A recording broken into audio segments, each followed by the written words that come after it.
Аштанга Виняса йогог хүн болгон йогд орох цаг нь өөр байдаг те. Аль ч насны хүмүүс йог хийж болно гэж дэлхийд даяараа бид нэр үздэг байгаа. Тэгэхээр магадгүй 40 гарсан хүн ч юм уу 25 таа ч юм уу 15 таага йог эхэлж байгаа. Ялангуяа Аштанга Виняса йогог хийхдээ аль болох хүмүүсийнхаа биед тохируулж позуудыг дандаа breakdown болгож жижиглж заадаг. Хэрвээ жижиглж заахгүйгээр ангид 20 хүн байхад яг нэг позоор энэ поз ийм л байх хэвээр энэс цааш өөрөөр хийж болохгүй гэд нэг юмар ингээд зүтгүүлээд ахаар хүмүүс айгүй их яг тэр хэв маягт орох гээд өөрийнхөө биеийг онцгой гэдгийг мэдэхгүй бусдаас онцгой гэдгийг мэдэхгүйгээр яг тэр хайрцагт орох гээд ингээд чихээ зүтгээд байдаг. Тэгээд чихэд зүтгэснээр дараа нь тэр хүн сэтгэлэн ч юм уу одоо оюун санааны эмтрэлд орчдөг хамгийн гол. Одоо тэр бие физиологийн эвдэрх нь яг хамгийн гол нь сэтгэлийн эмтрэл орчдөг. Тийм болохоор ер нь эрхчлөө гэж юу хэлэх вэ? Йог хийгээд яагаад эрхчлөөтэй болно вэ гэхээр яг өөрийгөө юник онцгой гэдгээ мэдрээд бусдаас өөрийгөө онцгой байлгахын тулд яг өөрийнхөө өгөгдөл болох найчууртайгаар л йог хийхийг л одоо аштанга дээр заадаг. Амьсгалаараа бие тархиа тайвшруулна, хажууд хүнээ харж одоо сэтгэлээ савлуулахгүй тий.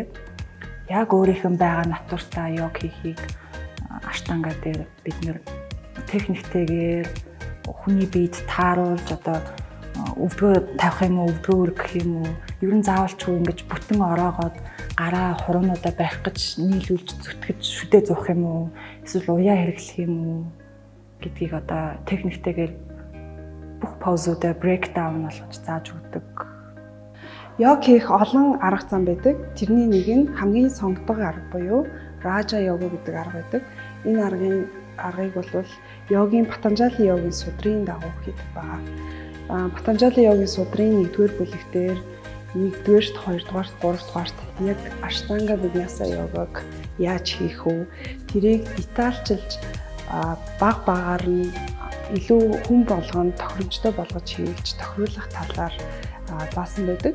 Тэгээд энэ аргыг бид нэр Аштанга Виняса йога дээрээ Винясагийн арга болгож хэрэглэдэг. Виняса гэдэг үг маань бол онцгой газар очих гэсэн утгатай үг байгаа.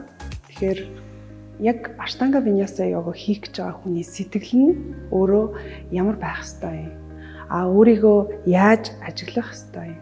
Ажиглангаа өөрийн булчин сэтгэл амьсгалаа яаж анзаарч байх юм гэдгийг наривчлан зааж өгсөн байдаг. Тэгэхээр судармаа 1-р бүлгийнхаа 1-дүгээртээ яг одоо яг энд анхан шатны сэтгэлээр эхлэе.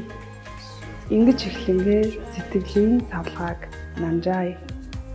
Намжаагаад юу болохын бүгдээрээ ажиглая. Ямар ч шүүмжгүйгээр, ямар ч хүлээлтгүйгээр, ямар ч зориггүйгээр зүгээр л ажиглая гэж зааж өгсөн байдаг. Тэгэхээр бид энэ аргаар Аштанга Виняса йогыг зааж байна.